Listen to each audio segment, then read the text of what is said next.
Welcome back. In this episode, I'm speaking with Colt Flitten from Drip Swag in Layton, Utah. Welcome, Colt. Hey, how are you, David?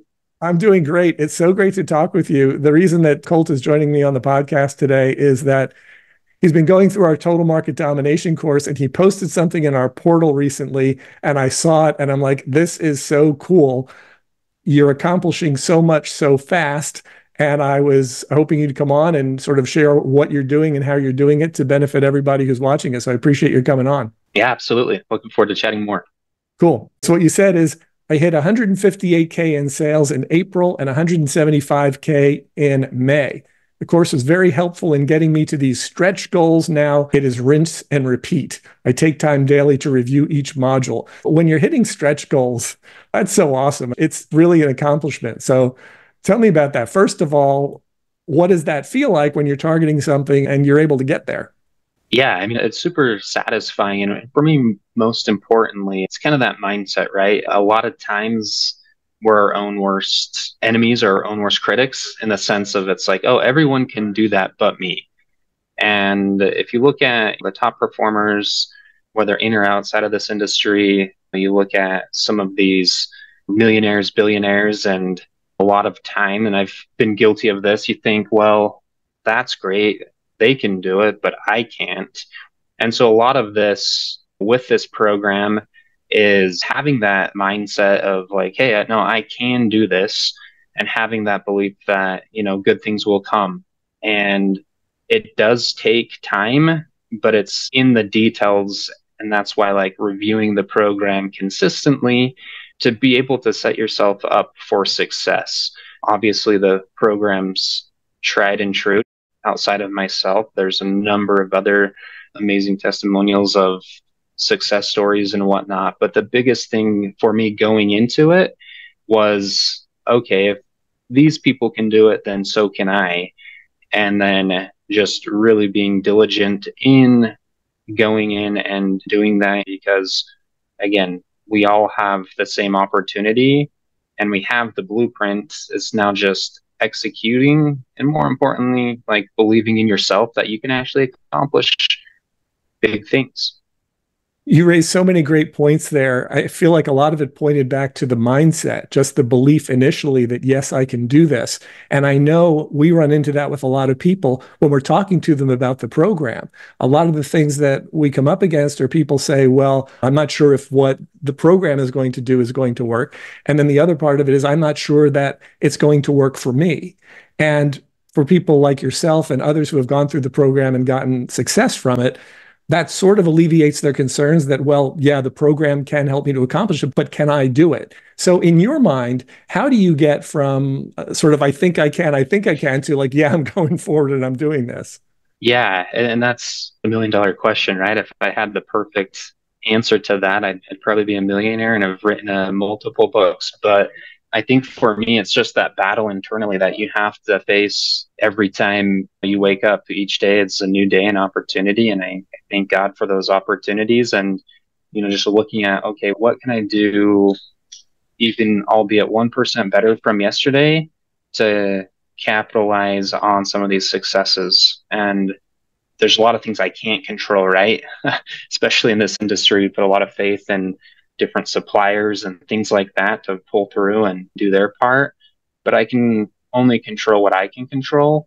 And I think that's the biggest thing as far as that. And those things that I can control is, one, most importantly, my attitude. And then in conjunction with that, like my belief within myself, like, hey, I can do this. Like, there's nothing different between myself and you or Elon Musk or Mark Cuban. We all put our pants on one leg at a time. And I think oftentimes we play games with our mind and say, oh, well, they can do it, but I can't. And that's the hardest thing. So going through this course, I had to commit myself and recommit myself daily and sometimes multiple times a day to stop and slow down and really just take a breath and be like, oh, I can do this.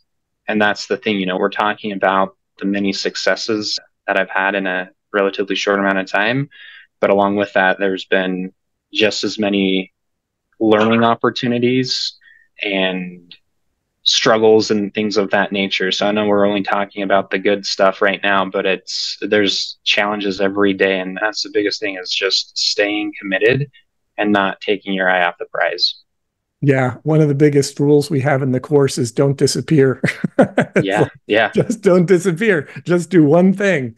And we try to keep it very straightforward. The lessons are usually pretty short. It's like, okay, now go do this. And then when you go and you implement and you test it, some things work, some things don't. The things that work, we do more of. The things that don't work, we do less of, or we tweak them to get them to work.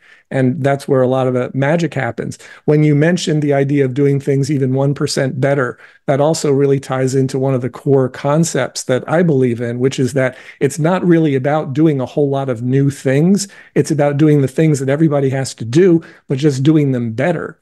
And it's the small hinges that swing the big doors. So when you're able to improve your performance in terms of what you're doing, your performance in a certain area can only improve by 1% or 2, but it can make a huge difference in the return. And one of the things I always go to is starting with the targeting, the people that we're going after. I find that when we're targeting the right people, we're able to spend less time with the wrong people, more time with the right people, close more sales more quickly. And it just gives you huge leverage while doing many of the same kind of things. Has that been your experience as well? Yeah, you're exactly spot on. And there's a famous quote I love by his name's Thomas S. Monson, and it reads, "When performance is measured, performance improves. When performance is measured and reported, the rate of improvement accelerates."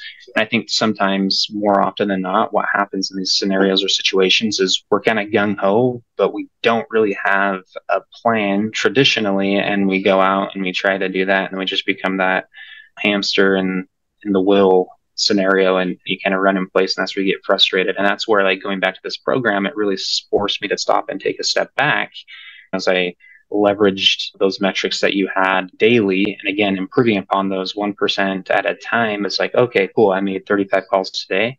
Well, I'm going to make 37 tomorrow, or whatever that number is. But to be able to measure that, so again, when performance is measured, performance improves. But when performance is measured and reported, the rate of improvement accelerates. And that's where I felt like it started to really click with me, is really doing that. You know, a lot of us think to ourselves at the end of the day, like, whether you're on your own or working for a corporation or whatnot, people think, well, I don't want to be micromanaged. I don't want to do this. I don't want to do that. But that's where you find success. And at the end of the day, like, I'm only responsible and accountable to myself. And so that's where just doing those small things that you can measure, because if I don't have the data, how do I know that phone calls weren't as effective as these email campaigns? And so I was able to see really what side of the boat I needed to cast my net to gain and reap the biggest value and benefits. That is so powerful. Most people miss it, but that is so extremely powerful.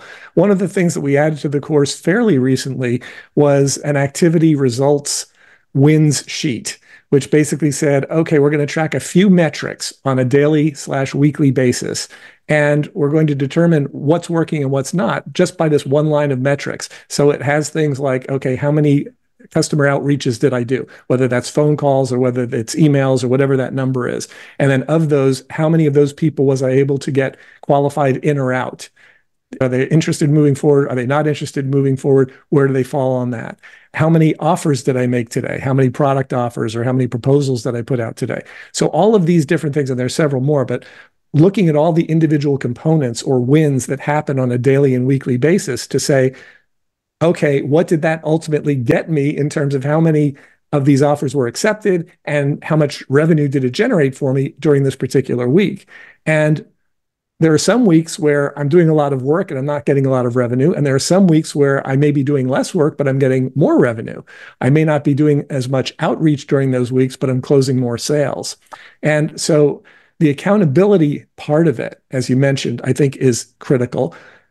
Most of it also, as you said, is being accountable to ourselves, because people are able to report that inside the course. But it's most important that you're doing it for yourself to say, okay, what's working, what's not, and how do I track that? Yeah, no matter where we're at in our journey and our careers and so forth, it was really an eye opener to me. I've love data and analytics and so forth. But I haven't always been super diligent at being disciplined enough to track those properly. And so, just as much as having this, it's just as important to ensure that you have the right tools in place to better track those. It's amazing what's out there as far as tools and resources to help us engage with prospects, clients, and so forth. But the biggest thing is just going back and making sure you're doing those tasks, whether you're doing it old school and tracking those things in a Google spreadsheet, or there's even free versions of different CRM tools out there. But to really focus on inputting that data and then being able to go back to it and measure it. That's the other thing too, is in this world, the promo world, the net's pretty large. And I know you've talked about it as far as getting good and niching in what you're good at, but then also like looking as you continue to grow and offer additional products and services.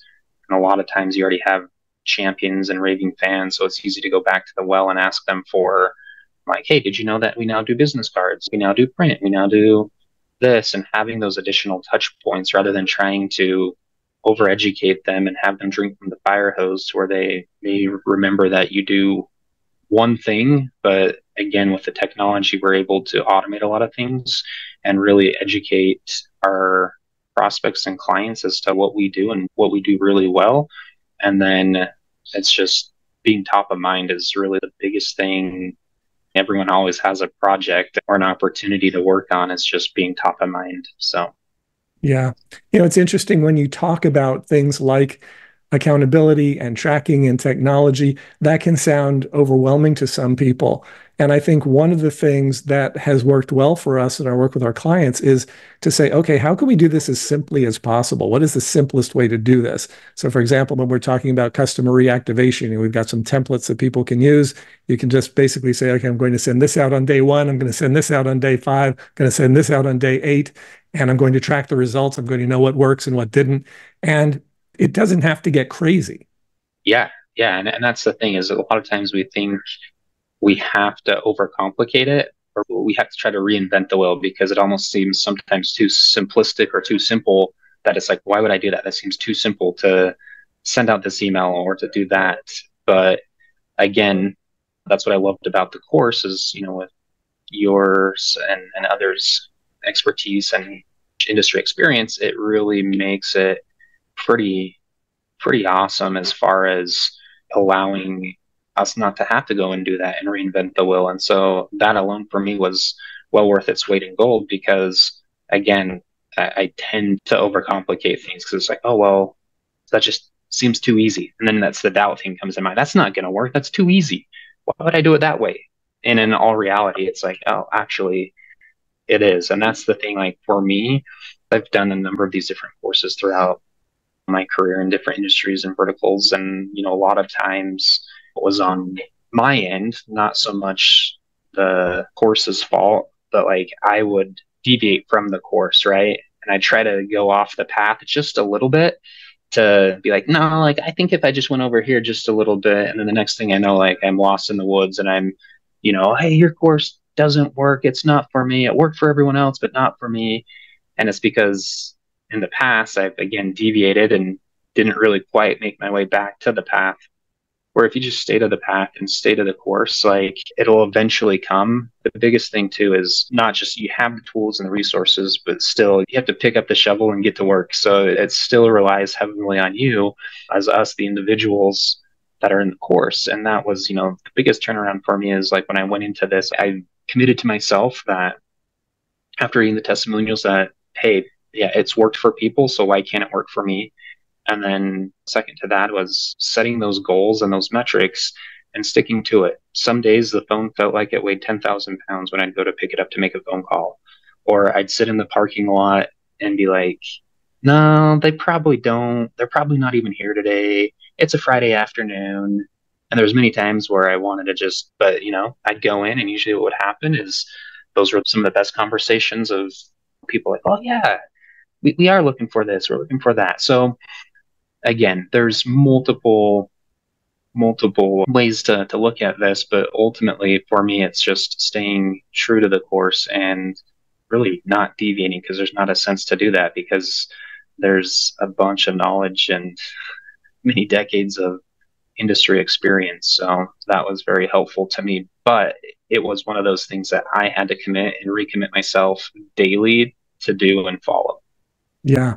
The one common thread with everyone that I speak to about this course who has done what you did and accomplished the kind of results that you accomplished is implementation. And I've referred to this from the beginning of it's an implementation course. It's not about watching a bunch of videos and saying, what did I learn from this? It's about watching video one, doing what it says in video one, reporting back on the results, and then moving on to video two, right? It's very linear. And also the simplicity aspect of it that you mentioned is also very key because the harder it is to do, the harder it is to implement, the less likely people are going to be to do it. And I sometimes suffer from what people have referred to as entrepreneurial ADD, right? You see a shiny object and you're off. I've succumbed to that many times myself, so I assume other people do as well. So I try to keep it focused and streamlined. So when I speak with people like you who are doing it, the biggest takeaway is, yeah, just follow it, right? Now, at some point, when you start getting things working, and part of the process is adapting and tweaking and changing things around, but you start with that baseline and saying, okay, how did this work for me? And then making the minor tweaks that say, okay, did this tweak work better or worse? It's a very scientific approach in the sense that we're testing things out, we're seeing what works and what didn't, so that we can focus on the things that do. Yep, absolutely. Absolutely. One of the other things that you had said in the course was that it helped you focus on more revenue generating opportunities. And so that sounds so good. That's such a juicy quote. Talk to me about that. How did that work? Yeah, so it was interesting. We actually use a tracking tool and it tracks like our activity, our web activities and so forth. And I realized like how much time daily I was spending on good things as far as like proposals and different things like that that were, good and still like revenue generating things. But then I also found like just the little things that was, sucking up my time that, on paper looked like they were good. And it was kind of the good, better, best scenario. Like there was just so many other things that I was leaving off that I thought were good, but there was better things that I could be doing. And after looking at, some of that data again and looking at what we could measure, was like, oh, I could actually, clean up and not spend so much time here or restructure my day accordingly to make it so we were accomplishing all those things. So Yeah, and that is one of those small hinges that swing the big doors. Because if you can eliminate a bunch of activities that don't need to be done at all, and you can focus more time, more energy, and more effort on the people who are already qualified to do business with you, it just allows you to earn a whole lot more money in a lot less time. And that sounds like such a cliche, but it's exactly what you did. When you're reaching stretch goals, you don't have more hours in the day, presumably. I mean, this didn't take you longer than a normal day, did it? no. So that's the other advantage is that when you're able to eliminate a lot of that stuff, you can spend less time generating the results that you generated. So well done. Congratulations on the implementation. Where do you see things going from here? Yeah. Well, again, we have some pretty large and stretch goals. And so it's, just continuing to try to stay the course and trying daily to implement these things and just staying on course really is the biggest thing. So Awesome. So if someone was considering doing this, because the biggest questions I get, the biggest concerns I get are, I don't have time to do this, and I don't know if it's worth the money. So if you wouldn't mind, in order. So if somebody says, I don't have the time to do this, what would you tell them? well, the biggest thing is you don't have the time not to do it. We all have the same amount of time in the day. And again, we fill our lives with things that we think are good, but you're missing out on something better if you don't do this course. And money wise, obviously your team was great to work with as far as setting up like different payment plans and things like that. But that was what like committed me as like, oh, this is a pretty substantial, it's a good amount of money, but I've seen people do it. And so like really it was only like a couple deals that more than paid for the course. And I'm still benefiting the return on that investment. So it's definitely well worth it. I think, yeah, don't doubt, just do it. But I'd also caution and say, hey, make sure that like you're in the right mindset. Like you can do this. The proof's in the pudding. You have the blueprint, you have the map. that's going to lead you to the treasure. So do it. And some days it's hard, but anything that's worth going for is usually hard. So my philosophy is if you're not climbing, then you're not doing something right, because every day is a climb, a battle, and a journey. So Well, congratulations on making the journey. You've been doing so well with it. It's always exciting for me when I talk with people like you who are just like, okay, I'm doing it. These are the results I'm getting, and next steps and next steps and next steps. So, congratulations and well done on the implementation. Keep up the great work. Thank you so much. Appreciate it. yay. Thanks, David. Take care. Okay, you too. Bye bye. Bye.